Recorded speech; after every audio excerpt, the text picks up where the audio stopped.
Okay, so let me see the work. So far, all the multiple choices were correct. Now I'm going to look to see. So this is main idea because you have a test on main idea coming up. I see main idea. I see the process of elimination, keyword. You can underline more than one if as long as it's a keyword. I do see you answering, finding it in the passage. Excellent. Ooh, even numbering. That is a bonus on that. Yeah, we did that. We did that for the Looks like the RRPS worked. Yep. You got 100% on the excellent job. What did you, now do you understand the RRPS? Yeah. So remember, it's R, the first R stands for read. Carefully. The second R, Carefully. Very good. which means reread. P stands for wait. When we do the reread, we're doing what in that reread process? We're going back. Yeah. We're going back to the text and underlining.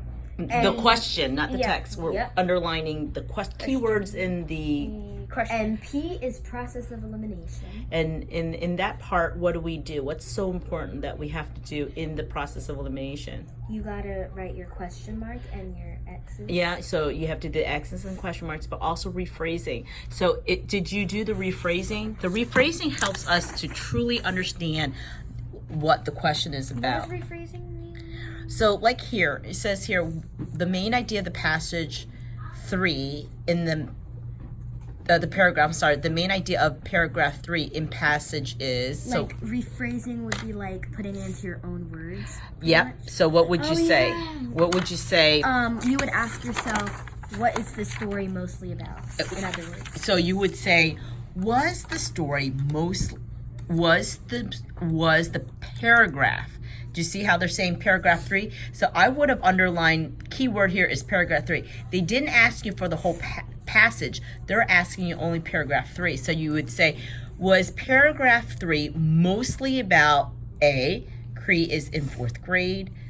Was paragraph 3 mostly about Cree wants to be a veterinarian?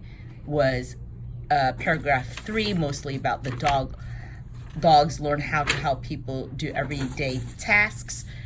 Was paragraph 3 mostly about dogs are fun to be around?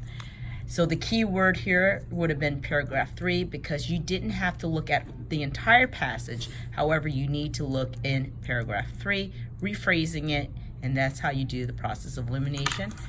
And you were able to find, did you look back in paragraph 3? Yes. Yeah. Paragraph That's why 1, we 2, looked right 3. here. Okay, very good. We Excellent. reread the whole thing and then we We labeled that this was paragraph 3.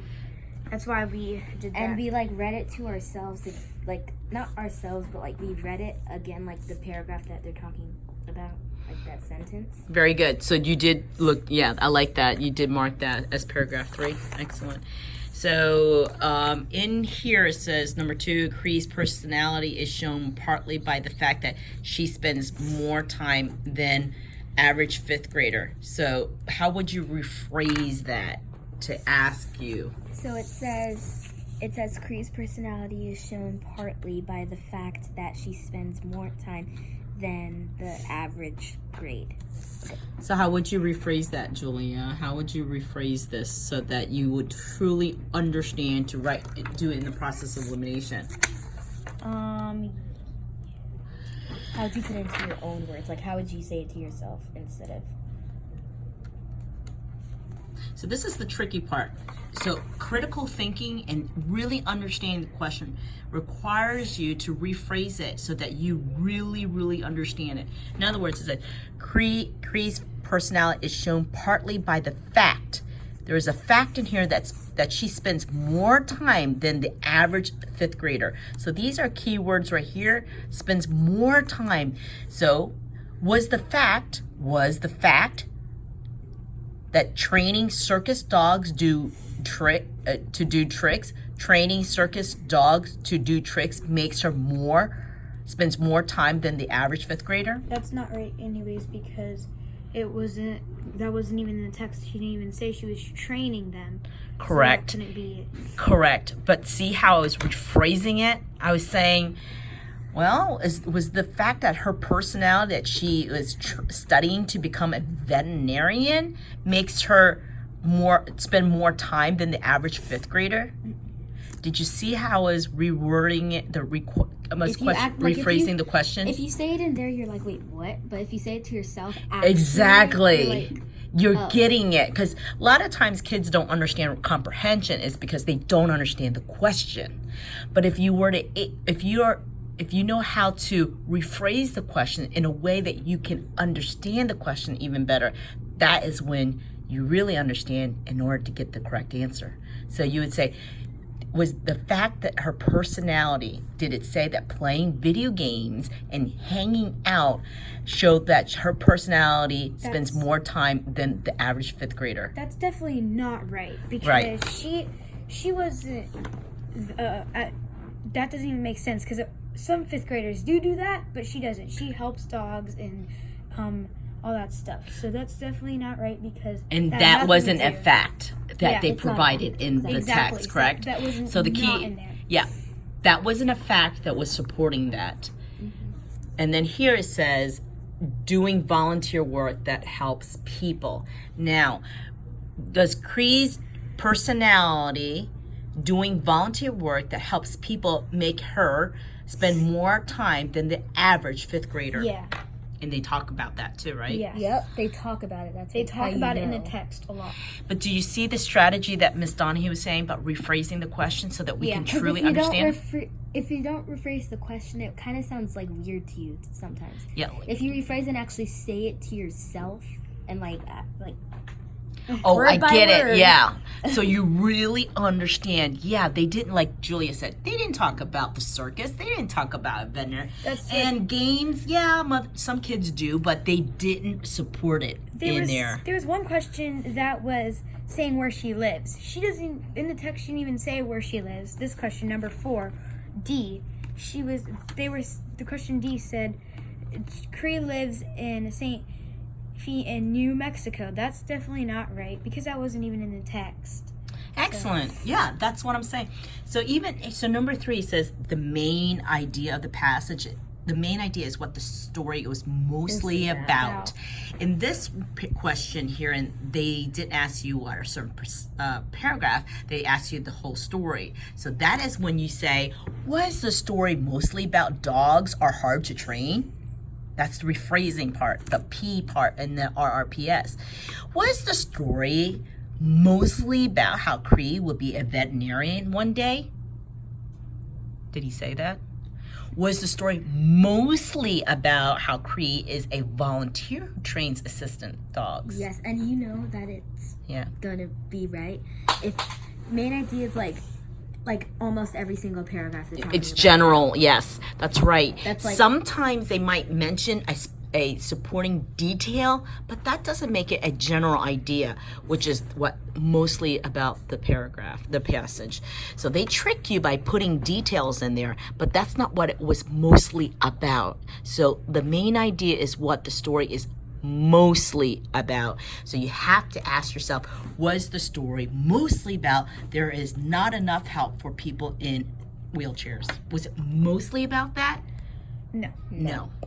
That is where that's where the difference of answering the correct answer on a test based on main idea versus answering incorrectly. It's reading the question carefully, rereading it, underlining keywords, and then rephrasing it in process of elimination by putting your X's and question marks, knowing which of the following details, see this should have been underlined right here. Details supports the main idea. So the main idea was this in general, but one of these supports that main idea. Okay, very good. Why do you think that stand and stay position is the hardest for a dog to learn? So in this situation, you always restate the question by saying, I think the stand or stay position is the hardest for a dog to learn because, and then you answer it. to tell you the truth, I had 2 dogs, actually 3 dogs. 2 dogs passed away. I still have Midas. I did all my training, and the stay and stand position is easiest. It's one of the easiest. I trained, yep, because you guys don't know my dogs. Most of the students who've been with me, they all know the dogs, and they are so good. I train them. I train them to sit, stay, place. That means I want you to go in that location, place. They cannot eat until I give the cue that they should eat. They are totally loves children. You could feed the dog with your hand and they will never even bite. You. Never. You should train my mom to like dogs. Mom.